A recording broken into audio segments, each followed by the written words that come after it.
ప్రభుత్వం ఈ రోజు ఎన్డీఏ ప్రభుత్వం. అసలు ఈ సభని ఇక్కడే ఎందుకు జరపాలనుకున్నారు తెలుసా పెద్దలు? 14 ఎమ్మెల్యేలు, 2 ఎంపీ సీట్లు ఘనంగా ఇచ్చినందుకు రిటర్న్ గిఫ్ట్ గా ఈ జిల్లాలోనే అనంతపురం కేంద్రంలో ఏర్పాటు చేయాలని చెప్పి డిసైడ్ చేశారు. ముఖ్యంగా మా నాయకుడు శ్రీ కొర్రెల పవన్ కళ్యాణ్ గారు లాస్ట్ సెషన్స్ తో ఇక్కడ ఒక 2 సూట్లు తీసుకోవాలనుకున్నా కానీ లేదు, అనుగుణ నాయకులకు అవకాశం ఇవ్వాలనేటువంటి ఆలోచనతో ఇక్కడ ఇవ్వడం, తనను తాను తగ్గించుకొని హెచ్చింపబడి ఈ రోజు మొదటిసారి జిల్లాకి డిప్యూటీ సీఎం హోదాలో వస్తున్నారు.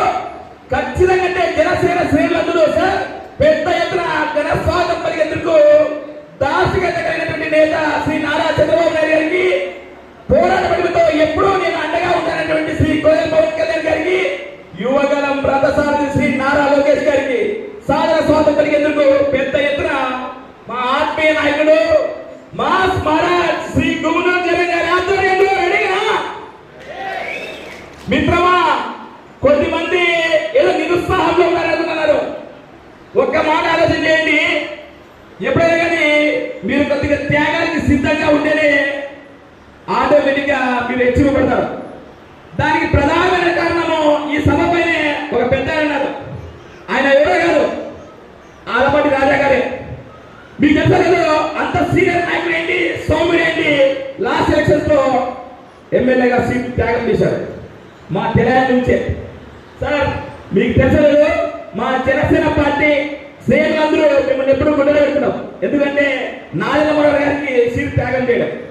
మీకు తెలుసలేదు, ఆయన త్యాగం చేశాడో లేదో అతి తక్కువ రోజులనే గుంటూరు కృష్ణ పట్టభద్ర ఎలక్షన్స్ లో అతి గొప్ప భారీ మెజారిటీ అద్భుతమైనటువంటి పోరాటం సాధించాడు. తెలుసా?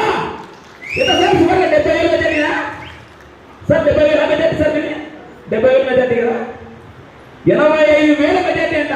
చూడండి, తనను తాను తగ్గించుకోవడానికి ఎంత హెచ్చుకోబడ్డారు. నేను అంటున్నది ఏమంటే, ఈ రోజు మీరు తగ్గించచ్చు, కానీ రాబోయే రోజుల్లో మన నాయకుడు శ్రీ గుమ్మనూరు జయరామ్ గారి ఆధ్వర్యంలో రావాల్సినటువంటి పదవులన్నీ స్థానిక సంస్థల ఎలక్షన్లో జెడ్పీటీసీలు గాను, ఎంపీటీసీలు గాను, సర్పంచులు గాను, ఇంకా రాబోయే రాష్ట్ర కార్పొరేషన్ డైరెక్టర్లు, చైర్మన్లు, వివిధ హోదాల్లో మీరు నేనే ఉంటాం. కాబట్టి ఎక్కడగా నిరుత్సాహం వచ్చేసి పని లేదు. అద్భుతమైన నాయకత్వం మనకి అండగా ఉంది. ముఖ్యంగా మన గుంతకల్ నియోజకవర్గంలో తెలుగుదేశం శ్రేణులు కానీ, బీజేపీ శ్రేణులు కానీ, జనసేన శ్రేణులు కానీ జిల్లాలోనే కలిసికట్టుగా పనిచేస్తున్నారనేటువంటి అద్భుతమైన సందేశం జిల్లా